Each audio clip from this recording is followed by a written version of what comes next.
Cambridge Practice Tests for IELTS 1 by Vanessa Jakeman and Claire McDowell. Published by Cambridge University Press, 1996. This recording is copyright. Cassette 2, Side 1. Practice Test 3. You will hear a number of different recordings, and you will have to answer questions on what you hear. There will be time for you to read the instructions and questions, and you will have a chance to check your work. All the recordings will be played once only. The test is in 4 sections. Write all your answers in the listening question booklet.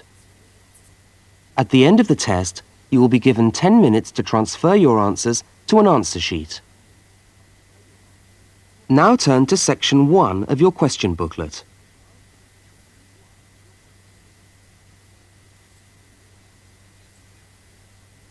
Section 1.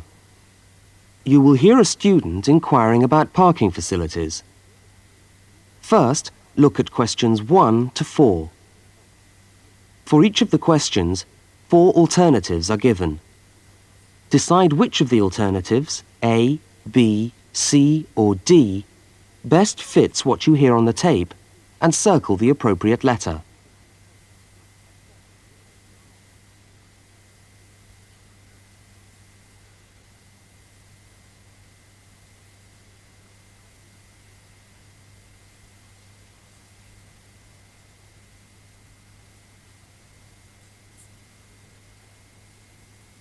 You will see that there is an example which has been done for you. On this occasion only, the conversation relating to the example will be played first.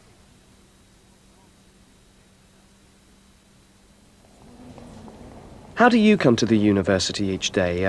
Train or bus, or do you have a car? Oh, I always walk. I haven't got a car, and anyway, I live quite close.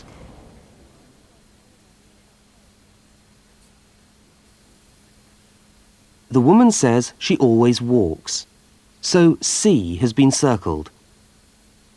Now we shall begin. You should answer the questions as you listen, because you will not hear the recording a second time. Now listen carefully to the first conversation and answer questions 1 to 4. How do you come to the university each day? Train or bus, or do you have a car? Oh, I always walk. I haven't got a car, and anyway, I live quite close. Do you know anything about parking rights on the campus? I was wondering whether students are allowed to park their cars on campus or not. Yes. I think it's possible for postgraduate students, but not for undergraduate students. That doesn't seem very fair. No, I suppose not. But there simply isn't enough room on the campus for everyone to park. Do you need a parking permit? Yeah, I believe you do. Where do I get that from? I think you can get a parking sticker from the administration office. Where's that? It's in the building called Block G, right next to Block E. Block G? Yeah. Oh, right. And what happens to you if you don't buy a sticker? Do they clamp your wheels or give you a fine? No, I think they tow your car away. Oh, really? Yeah. And then they fine you as well, because you have to pay to get the car back. I better get the sticker then. Yeah. Where exactly is the administration office again? I'm new to this university and I'm still trying to find my way around. Right. You go along Library Road, past the tennis courts on your left and the swimming pool on your right. Yeah. And the administration office is opposite the car park on the left. You can't miss it. So it's up Library Road, past the swimming pool, opposite the car park. Right, I'll go straight over there. Bye, and thanks for the help.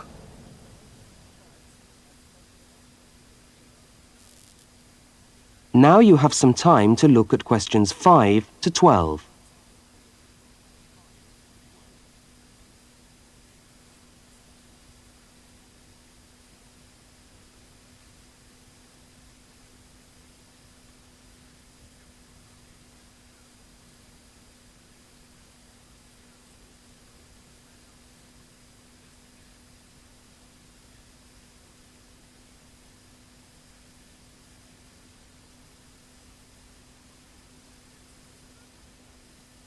As you listen to the next conversation, complete the application form in the spaces numbered 5 to 10 and answer the questions numbered 11 to 12.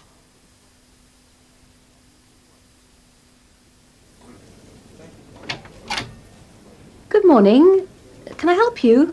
Yes, I was told to come over here to get a parking sticker. Is this the right place? Yes, it is. Are you a postgraduate student? Yes, I am. Okay. Well, I'll just need to take some details. Your name?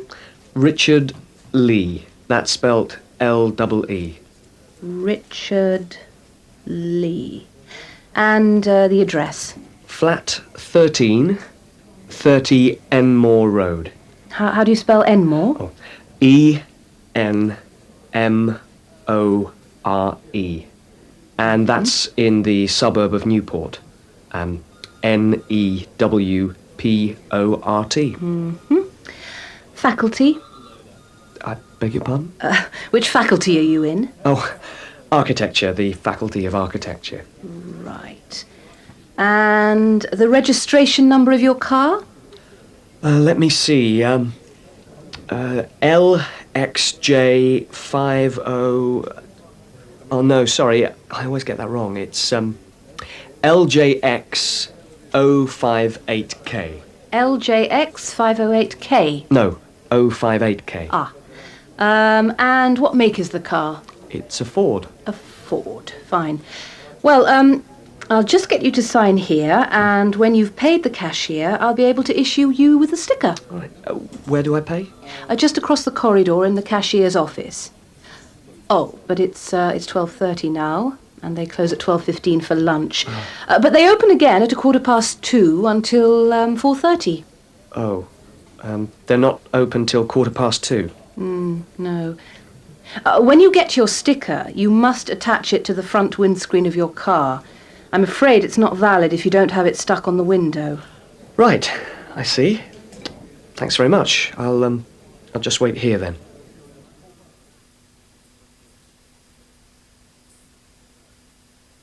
That is the end of section 1. You now have half a minute to check your answers.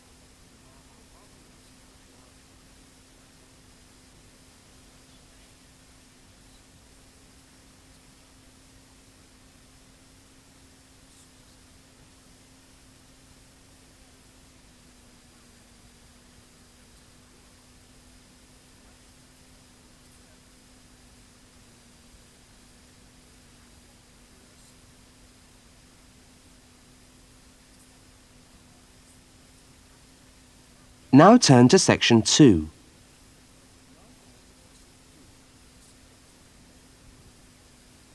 Section 2. You will hear a talk given by a guide showing a group of people round a museum. First, you have some time to look at questions 13 to 18.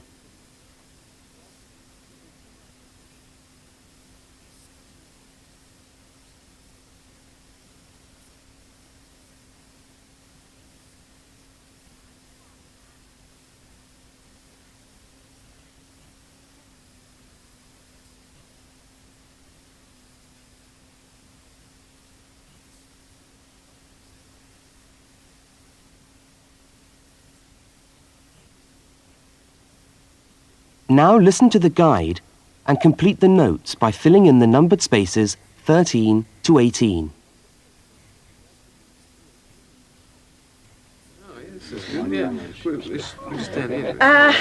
Good morning, everyone, and welcome to the Maritime Museum.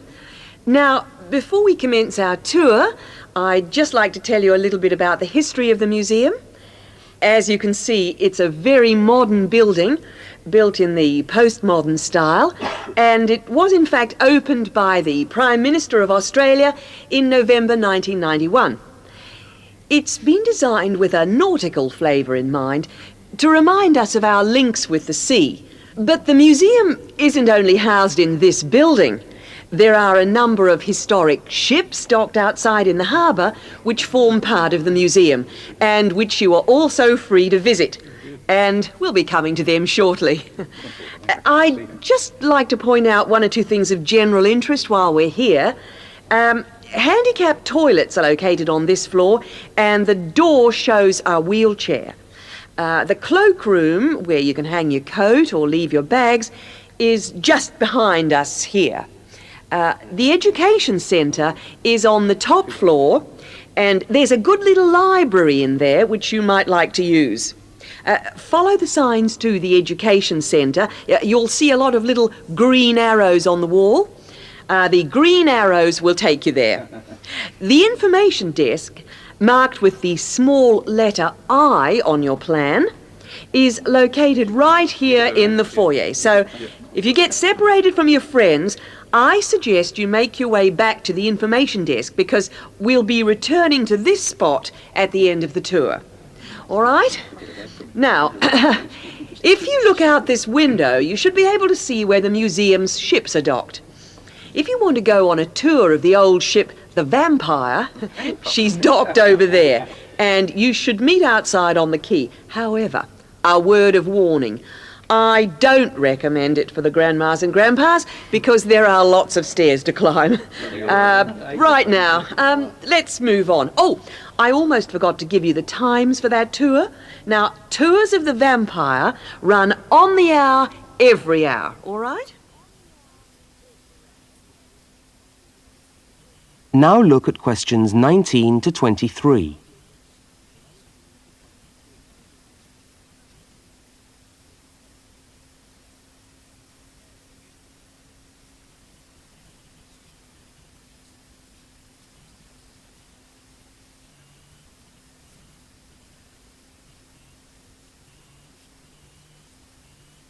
As you listen to the rest of the talk, complete the notes in the numbered spaces 19 to 23.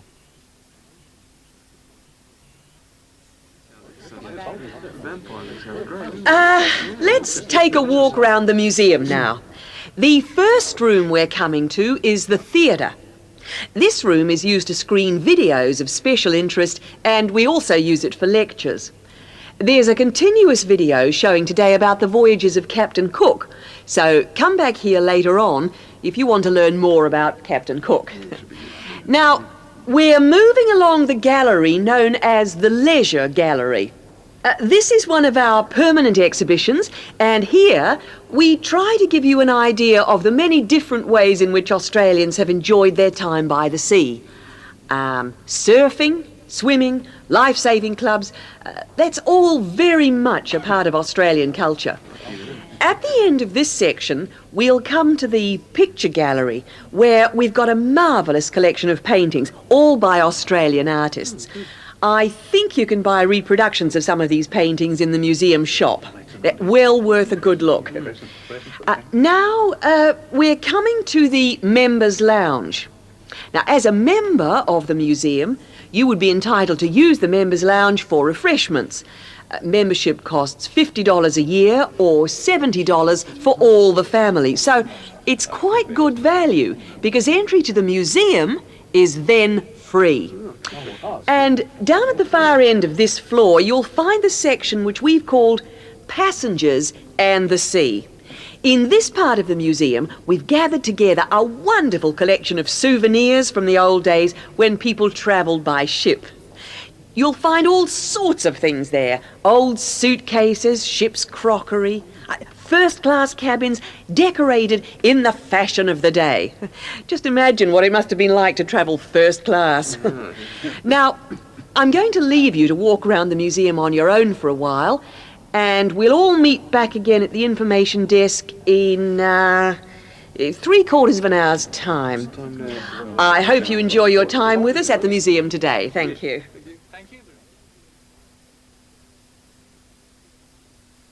That is the end of section 2. You now have half a minute to check your answers.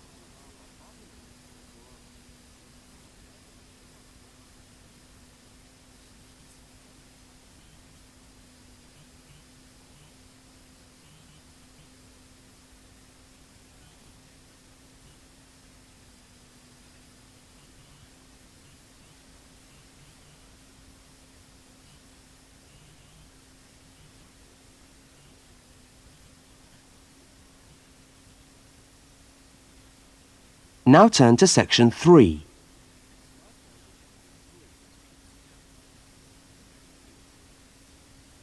Section 3. In this section, you will hear a university student, Mark, talking to a tutor and another student about a topic he has studied. Now look at questions 24 to 32.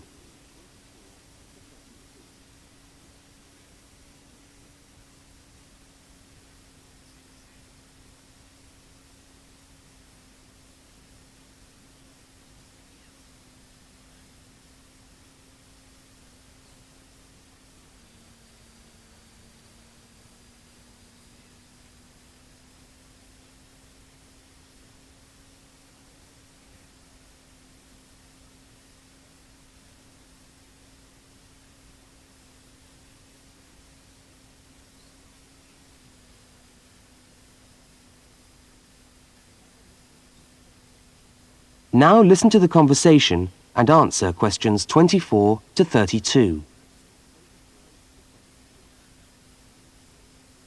Okay, everybody. Good morning. Good morning. Morning. It's Mark's turn to talk to us today, so Mark, I'll ask you to get straight down to business. All right. Now, following on from what we were discussing last week in Susan's tutorial on approaches to marketing, you were going to give us a quick rundown on a new strategy for pricing, which is now being used by many large companies, known as revenue management, before we go on to your actual tutorial paper on sales targets. Is that correct? Yeah, okay, well... So, what exactly is revenue management? Well, it's a way of managing your pricing by treating things like airline tickets and hotel rooms rather more as if they were perishable goods. Yeah, I just tried to book a ticket yesterday for Perth, and would you believe there are 3 different prices for the flight? Right, and what was the rationale for that? Well, the travel agent said it depended on when you book and the length of the stay.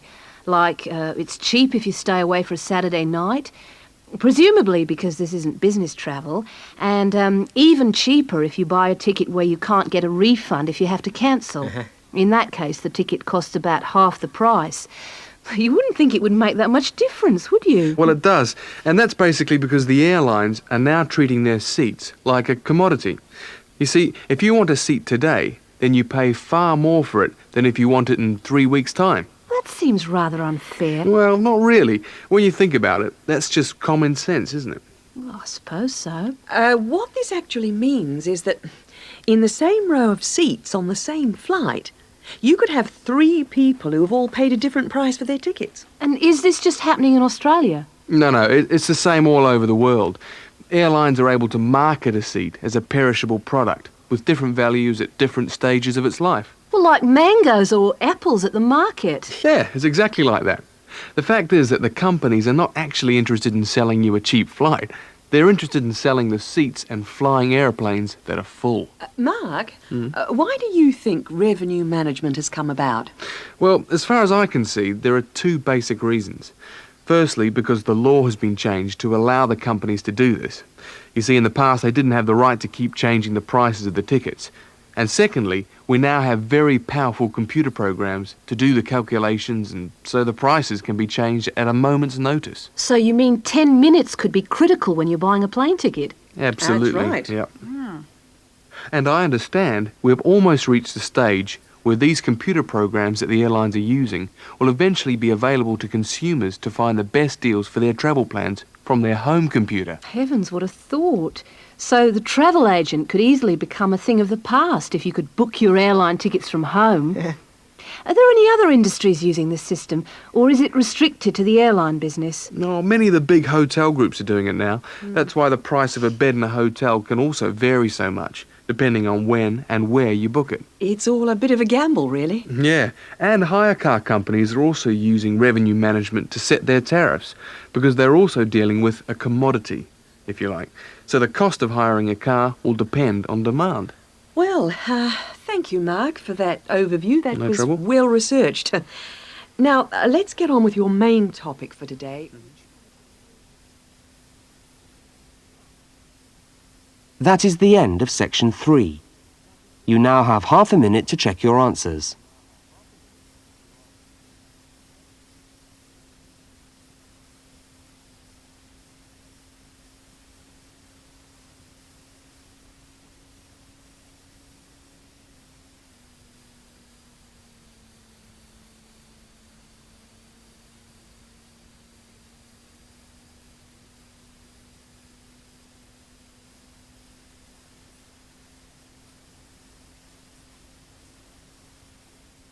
Now turn to section 4.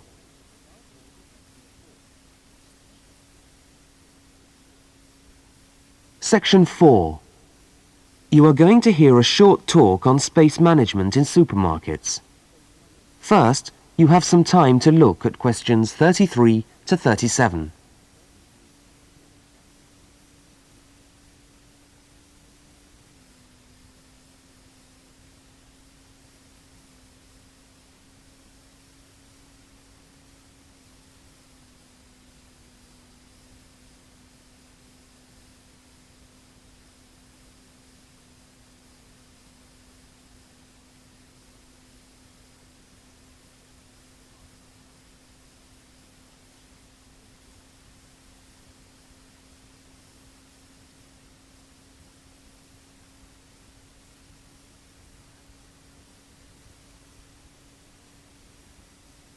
Now listen to the first part of the talk and complete the table by filling in the numbered spaces 33 to 37.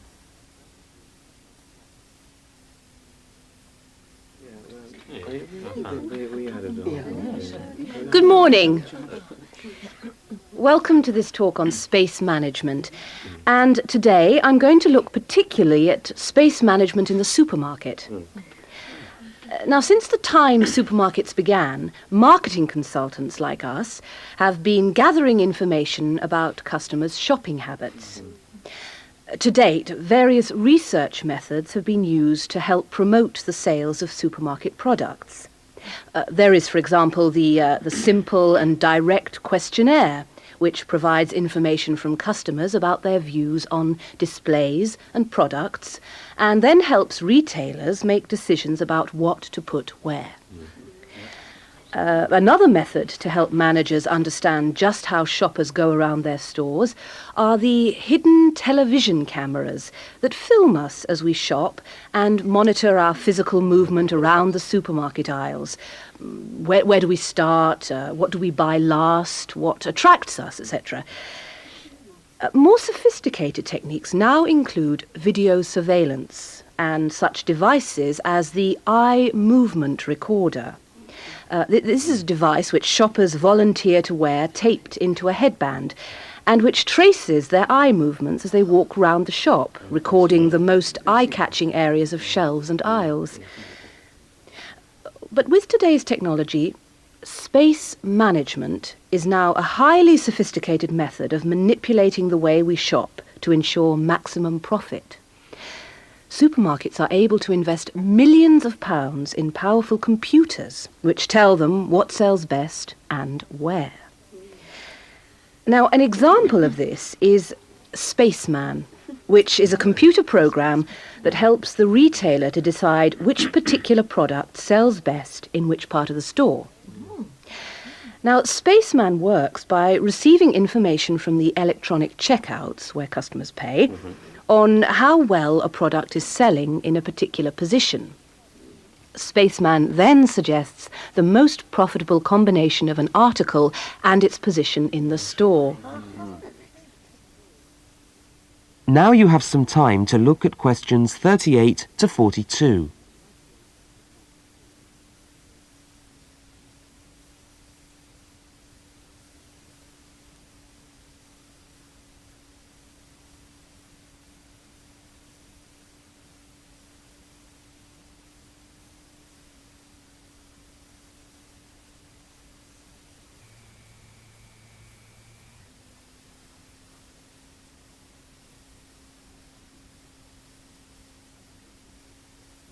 As you listen to the rest of the talk, label the diagram by filling in the numbered spaces 38 to 42. So, let's have a look at what we know about supermarkets and the way people behave when they walk down the aisles and take the articles they think they need from the shelves. Now, here's a diagram of one supermarket aisle and 2 rows of shelves. Here's the entrance at the top left-hand corner. Now, products placed here at the beginning of aisles don't sell well. In tests, secret fixed cameras have filmed shoppers' movements around a store over a 7-day period. When the film is speeded up, it clearly shows that we walk straight past these areas on our way to the centre of an aisle. Items placed here just don't attract people. When we finally stop at the centre of an aisle, we pause and take stock, casting our eyes along the length of it. Now, products displayed here sell well and do even better if they're placed at eye level so that the customer's eyes hit upon them instantly. Products here are snapped up, and manufacturers pay a lot for these shelf areas, which are known in the trade as hotspots. Naturally, everyone wants their products to be in a hotspot. But the prime positions in the store are the ends of the aisles, otherwise known as gondola ends. Now, these stand out and grab our attention. For this reason, many new products are launched in these positions, and manufacturers are charged widely varying prices for this privileged spot.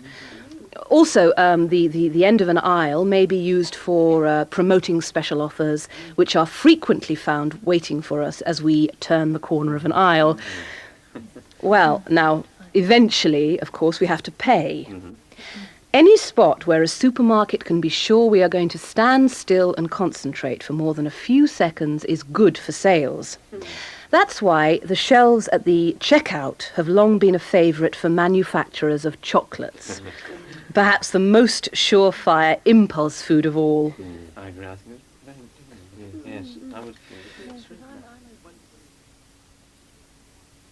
That is the end of section 4. You now have half a minute to check your answers.